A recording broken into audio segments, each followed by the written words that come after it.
Bismillahirrahmanirrahim. Assalamu alaikum 10th class. I hope you all are good. You know students, we have started class 10th chemistry chapter number 10 acids, bases and salts. और students आपको पता है कि हमने chapter start किया हुआ है acids, basis और साल्ट्स के बारे में. एसिड्स और बेसिस को हमने कम्प्लीटली डिस्कस कर लिया है और अब जो हम स्टार्ट करेंगे वो है salts. Today we will start lecture number 20 that is about the salts. आज हम साल्ट्स के बारे में डिस्कस करेंगे. सबसे पहले इसकी डेफिनेशन हम देखते हैं कि डेफिनेशन क्या है. इसको हम कुछ पॉइंट्स में डिस्कस करते हैं कि जो साल्ट्स होते हैं वो आयनिक कंपाउंड्स होते हैं. अब आयनिक कंपाउंड्स की अगर हम बात करें तो इससे हमें जो है वो आयनिक बॉन्ड का पता होना चाहिए, जो कि हमने 9th क्लास में भी पढ़ा था कि complete transfer of an electron from one atom to another is called ionic bond.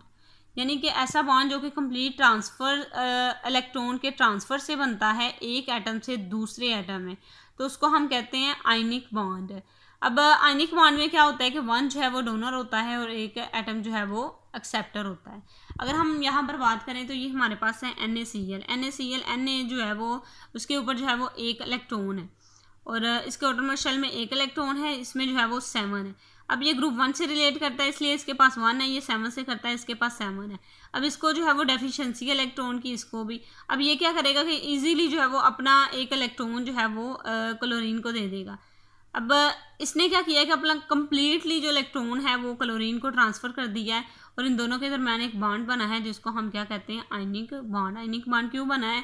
क्योंकि इसने क्या किया है कि अपना कंप्लीटली ट्रांसफ़र कर दिया है एक इलेक्ट्रॉन. अब ये जो है वो हमारे पास डोनर है, ये क्या है एक्सेप्टर. जो डोनर होता है उस पर पॉजिटिव साइन आ जाता है और जो एक्सेप्टर होता है उस पर नेगेटिव साइन आ जाता है. अब इन दोनों के दरम्यान जो है वो बॉन्ड बना है. अब इसने जो है वो क्या किया, अपना इसको कंप्लीट इलेक्ट्रॉन जो है वो ट्रांसफ़र कर दिया है. अब इसके नतीजे में बनने वाले जो कंपाउंड होते हैं उसको हम क्या कहते हैं आयनिक कंपाउंड्स. तो इसकी सेकंड बात हम करते हैं कि जो आयनिक कंपाउंड्स होते हैं साल्ट जो हैं ये आयनिक कंपाउंड्स हैं और ये बनते कैसे हैं. Neutralization of an acid with the base, यानी कि न्यूट्रलाइजेशन रिएक्शन से बनते हैं जो कि एसिड्स और बेस की होती है. एसिड्स और बेस जब आपस में रिएक्ट करते हैं तो साल्ट्स और वाटर बनाते हैं. अब इस रिएक्शन में क्या होता है कि एसिड की एसिडिटी और बेस की बेसिसिटी जो होती है वो ख़त्म हो जाती है और ये न्यूट्रल हो जाते हैं, इसलिए इसको जो है वो न्यूट्रल रिएक्शंस कहा जाता है, यानी कि इसको न्यूट्रल कहा जाता है. न्यूट्रल साल्ट्स जो होते हैं वो न्यूट्रल होते हैं. इसके अलावा अगर हम बात करें तो ये पॉजिटिव आयंस और नेगेटिव आयंस से मिलकर बने होते हैं. पॉजिटिव आयन जो है ये किस तरह से हम अगर बात करें, पॉजिटिव आयन को जो है वो कीटाइंस कहते हैं और नेगेटिव आयंस को जो है वो एनाइंस कहते हैं. अब एक रिएक्शन में जो कीटाइंस है ये कहाँ से आते हैं, एनाइंस कहाँ से आते हैं. कीटाइंस जो है अगर हम साल्ट की बात कर रहे हैं ये किस तरह से बनाएं, तो जो कीटाइंस है अगर हम यहाँ पर बात करें NaCl की, Na पे पॉजिटिव साइन है, Cl पे जो है वो नेगेटिव साइन है. हम शो नहीं करवाते साल्ट में, लेकिन यहाँ पर आपको कीटाइंस और एनाइंस का समझाने के लिए शो करवाया. Na पे जो पॉजिटिव साइन है ये कहाँ से आएगा, ये क्या है हमारे पास कीटाइन, और कीटाइन आएगा हमारे पास बेस से. किससे आएगा? बेस से. यानी कि कीटाइन जो है वो बेस से आता है एक रिएक्शन में और अनाइन जो है वो एसिड से आता है. अब अनाइन ए से स्टार्ट हो रहा है, एसिड जो है वो भी ए से स्टार्ट हो रहा है. आप इसे याद भी रख सकते हैं कि जो अनाइंस है एक रिएक्शन में एसिड से आता है, यानी कि ये हमारे पास एसिड है और यहाँ पर अनाइन जो है उस पर नेगेटिव साइन जो होगा वो अनाइन होगा. अनाइन कहाँ से आया है? एसिड से आया है. तो इस तरह से जो है ये जो साल्ट्स होते हैं वो नेगेटिव और पॉजिटिव आयन से जो है वो मिलके बने होते हैं. जैसा कि आपको मैंने बताया कि कीटाइंस जो है वो बेस से आते हैं, इसके लिए इसको बेसिक रेडिकल कहा जाता है. अनाइन जो है वो एसिड से आते हैं इसलिए इसको एसिड रेडिकल कहा जाता है.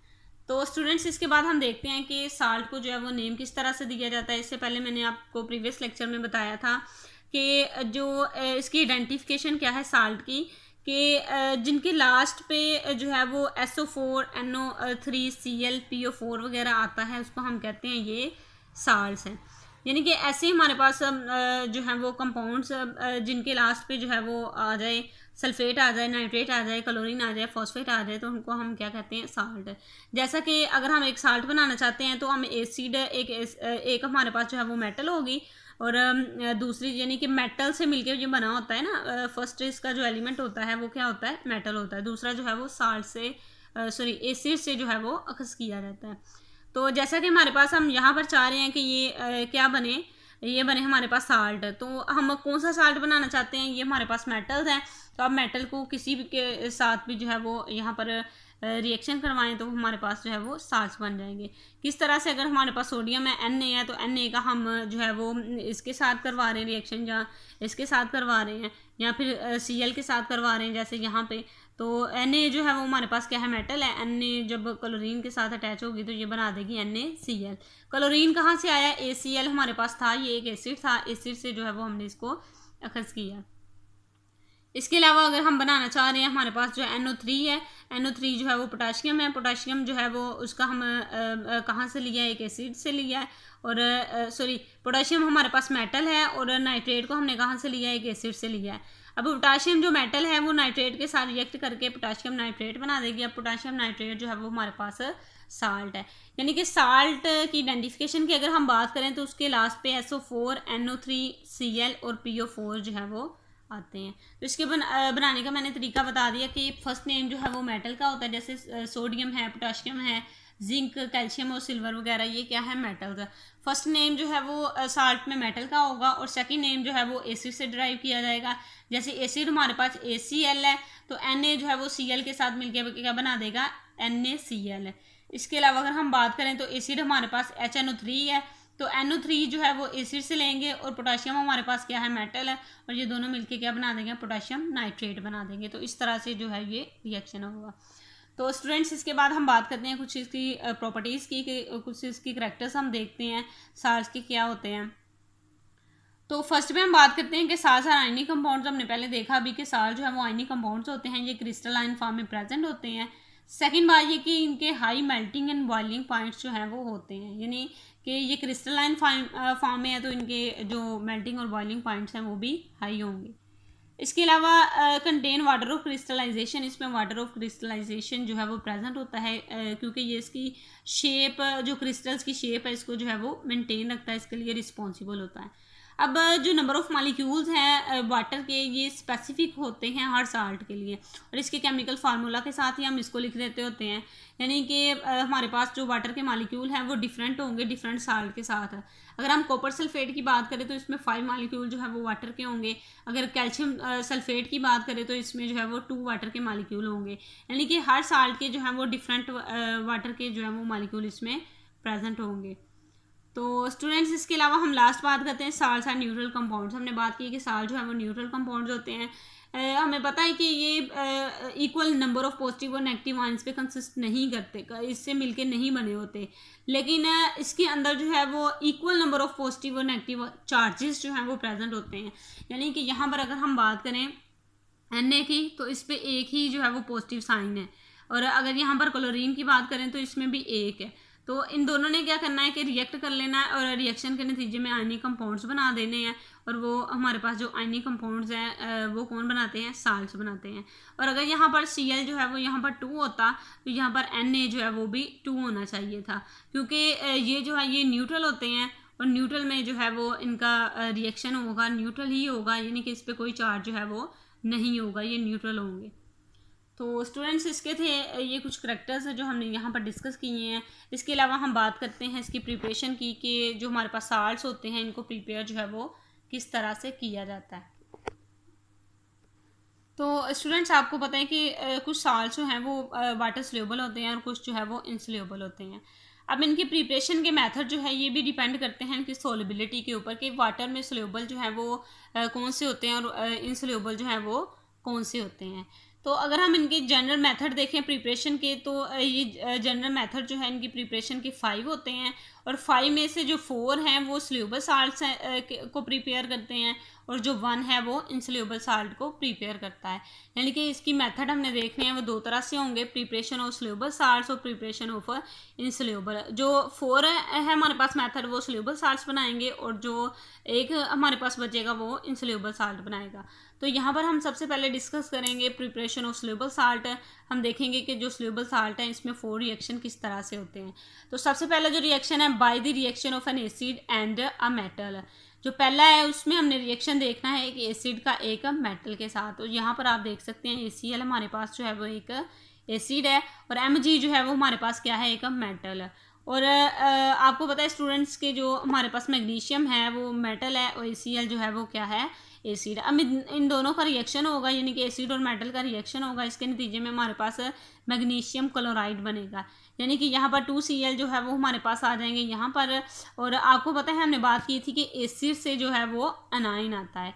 अनाइन कैसे है कि यहाँ से Cl जो है वो यहाँ पर नेगेटिव साइन आ जाएगा इसके ऊपर, और ये जो है वो अनाइन होगा, अनाइन जो है वो एसिड से आएगा और ये ट्रांसफ़र हो जाएगा मैग्नीशियम के पास। मैग्नीशियम जो है इसके ऊपर एक है हमारे पास इलेक्ट्रॉन है, ये ट्रांसफ़र कर देगा इसको। अब क्या होगा कि ये इसको जब ट्रांसफ़र कर देगा, इसके पास 2 इलेक्ट्रॉन जो है वो प्रेजेंट होते हैं। ये क्या करेगा कि ये ट्रांसफ़र कर देगा क्लोरीन को और स्टेबल एक कंपाउंड बना देगा, जिसको हम कहेंगे ये एक न्यूट्रल कंपाउंड है। और न्यूट्रल क्या बनेगा, हमारे पास साल्ट बनेगा। जब एक एसिड का एक मेटल के साथ रिएक्शन होगा तो इसके नतीजे में हमारे पास साल्ट और हाइड्रोजन गैस जो है वो प्रोड्यूस होगी। हाइड्रोजन गैस इन्वायरमेंट में इवॉल्व हो जाएगी, साल्ट जो है वो हमारे पास बचेगा। यानी कि जब हमारे पास रिएक्शन होगा एसिड का मेटल के साथ, तो वहाँ पर साल्ट और हाइड्रोजन गैस प्रोड्यूस होगी। ये एक मेटल है, इसका रिएक्शन इसके साथ होगा। आपको पता है कि यहाँ पर इन दोनों का जो बॉन्ड है वो ब्रेक होगा। बॉन्ड जब ब्रेक होगा तो 2 हाइड्रोजन जो है वो यहाँ से सेपरेट हो जाएंगे और क्लोरीन जो है वो 2 सेपरेट हो जाएंगे। ये 2 क्लोरीन जो है वो इनके ऊपर क्या है, नेगेटिव साइन है। अब यहाँ पर ये मैग्नीशियम के पास आएगा और इन दोनों के दरमियान जो है वो बॉन्ड बनेगा, आयनिक कंपाउंड बनेगा ये, और आयनिक कंपाउंड जो है वो हमारे पास साल्ट बनेगा यहाँ पे, ठीक है। और इस तरह से ये इनका रिएक्शन जो है वो होगा। इसके बाद अगर हम बात करें reaction of an acid and a base, ये तो हमने कितनी दफ़ा ही बात की है, एसिड और बेस का रिएक्शन। इसके नतीजे में हमारे पास साल्ट और वाटर प्रोड्यूस होता है। और यहाँ पर हमारे पास जो है ACl एक एसिड है, NaOH जो है वो बेस है। एसिड क्या करेगा कि हमें क्या देगा, अनाइंस देगा, और बेस जो है वो क्या देगा, केटाइंस देगा। अब एनाइन और केटाइन मिलके क्या बना देंगे, हमारे पास साल्ट बनाएंगे और प्लस वाटर जो है वो यहाँ पे रिलीज होगा। और स्टूडेंट्स अगर हम बात करें तो इन दोनों के दरमियान जो बॉन्ड है वो ब्रेक होगा और Cl नेगेटिव और H पॉजिटिव जो है वो सेपरेट हो जाएगा। इन दोनों के दरमियान भी ब्रेकेज होगी तो Na पॉजिटिव और OH नेगेटिव जो है वो सेपरेट हो जाएगा। फिर यहाँ पर जो पॉजिटिव है वो इसके नेगेटिव के साथ जो है वो कंबाइन हो जाएगा इसके साथ, और इस तरह से H जो है वो इसके साथ मिल जाएगा। फिर क्या होगा कि यहाँ पर बनेगा हमारे पास NaCl और वाटर जो है वो बनेगा OH और H को मिला के। तो इस तरह से हमारे पास एसिड बेस के रिएक्शन से साल्ट और वाटर बनते हैं। स्टूडेंट्स जो हमारे पास थर्ड है मेथड वो है by the reaction of an acid and metallic oxides. Metallic oxides यानी कि मेटल जब ऑक्सीजन के साथ मिलती है तो ये क्या बनाती है, मेटालिक ऑक्साइड बनाती है। अब हमने देखना है कि एक एसिड जो है वो किस तरह से मेटालिक ऑक्साइड के साथ रिएक्शन करता है और इसके नतीजे में हमारे पास क्या बनता है। इसके नतीजे में हमारे पास साल्ट और वाटर बनते हैं। तो स्टूडेंट्स ये हमारे पास एक एसिड है H2SO4 जो है वो हमारे पास सल्फ्यूरिक एसिड है, ये रिएक्ट कर रहा है मेटालिक ऑक्साइड के साथ। जब ये रिएक्ट करेगा इसके नतीजे में हमारे पास साल्ट और वाटर बनेंगे। अब ये एसिड से जो है वो हमारे पास आएगा एनाइन है, यानी कि हमारे पास H पॉजिटिव जो है वो सेपरेट हो जाएगा, SO4 नेगेटिव जो है ये सेपरेट हो जाएगा। यहाँ से जो है वो हमारे पास आ जाएगा CuO है हमारे पास, तो यहाँ से Cu जो है वो पॉजिटिव और O जो है वो नेगेटिव, यानी कि यहाँ से हमारे पास जो बेस है इससे क्या आएगा, केटाइन आएगा, और एसिड से क्या आएगा, एनाइन। ये दोनों जो है वो रिएक्शन करेंगे और इसके नतीजे में SO4 जो है वो Cu के साथ मिल जाएगा और O जो है वो H के साथ मिल जाएगा, और यहाँ पर रिएक्शन होगा CuSO4 हमारे पास साल्ट बनेगा, H2O जो है वो वाटर बनेगा। तो इस तरह से जब एसिड एक मेटालिक ऑक्साइड के साथ रिएक्शन करता है उसके नतीजे में साल्ट और वाटर बनते हैं। ये साल्ट की आइडेंटिफिकेशन मैंने आपको बताई है कि जिसके लास्ट पे SO4 हो, NO3 हो, Cl हो, PO4 हो, वो क्या होते हैं, हमारे पास साल्ट्स होते हैं। तो स्टूडेंट्स इसके बाद हम बात करते हैं reaction of an acid and carbonate. ये हमारे पास लास्ट है मेथड सल्यूबल साल्ट का, और सल्यूबल साल्ट जो है वो ये हमारे पास बन रहे हैं, और इसमें हम देखते हैं कि एक एसिड कार्बोनेट के साथ किस तरह से रिएक्शन करता है। कार्बोनेट की आइडेंटिफिकेशन ये है कि उसके लास्ट पे CO3 आता है। तो ये हमारे पास क्या है, एसिड है, एक एसिड HNO3 है और इसने रिएक्ट किया है हमारे पास एक कार्बोनेट के साथ। तो स्टूडेंट्स जब ये दोनों रिएक्शन करते हैं इसके नतीजे में साल्ट और वाटर और कार्बन डाइऑक्साइड जो है वो प्रोड्यूस होती है। HNO3 में रिएक्शन किस तरह से होगा, ये एक एसिड है तो एसिड जो है वो एनाइन प्रोड्यूस करता है, यानी कि जिसने एनाइन देना है, और एनाइन जो है इसकी आयनाइजेशन होगी तो इसने क्या किया है, सोडियम जो है वो हमारे पास है पॉजिटिव और ये जो है वो नेगेटिव में इसकी आयनाइजेशन हुई है। अब क्या होगा कि जब इनकी बॉन्ड की ब्रेकेज होगी तो ये जो NO3 होगा ये क्या करेगा कि ये सोडियम के साथ जो मेटल है यहाँ पे उसके साथ जो है वो कंबाइन हो जाएगा और फिर यहाँ से जो H2 है यहाँ से एक ऑक्सीजन लेगा और अपना जो है वो H2O बना देगा। इस तरह से कार्बन डाइऑक्साइड जो है वो यहाँ से रिलीज़ हो जाएगी। तो इस तरह से ये स्टेबल कंपाउंड जो है वो बना देगी। तो स्टूडेंट्स हमने देखा कि लास्ट में कि रिएक्शन जो एसिड का कार्बोनेट के साथ है तो फिर क्या होता है कि हमारे पास साल्ट्स वाटर और कार्बन डाइऑक्साइड जो है वो प्रोड्यूस होती है। उसके बाद हम बात करते हैं कि हमारे पास प्रिपरेशन ऑफ सोल्यूबल साल्ट जो है वो किस तरह से है, यानी कि जो सोल्यूबल साल्ट जो है उनको किस तरह से प्रिपेयर किया जाता है। तो अगर हम बात करें इस मेथड की तो यूजुअली 2 सॉल्यूशंस हम लेते हैं सोल्यूबल साल्ट के। इसमें हमने क्या करना है कि 2 हमने सोल्यूशन लेने हैं, 2 बीकर्स में, एक में, दोनों में जो है वो अलग-अलग सोल्यूबल साल्ट्स होंगे। अब दोनों को हमने क्या करना है कि मिक्स कर देना है।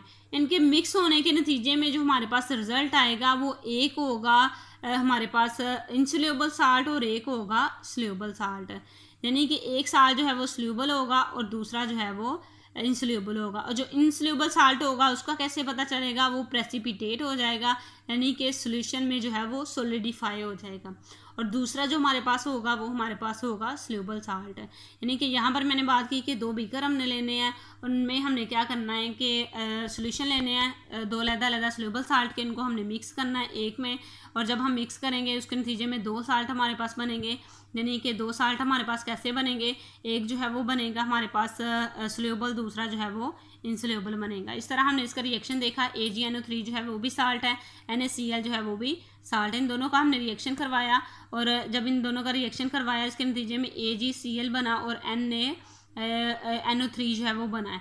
अब इसमें जो है ये सॉलिड है हमारे पास और ये क्या है हमारे पास एक्वस फॉर्म में है। ये हमारे पास क्या आया है सोल्यूबल साल्ट है, ये जो है वो इनसोल्यूबल साल्ट आया है।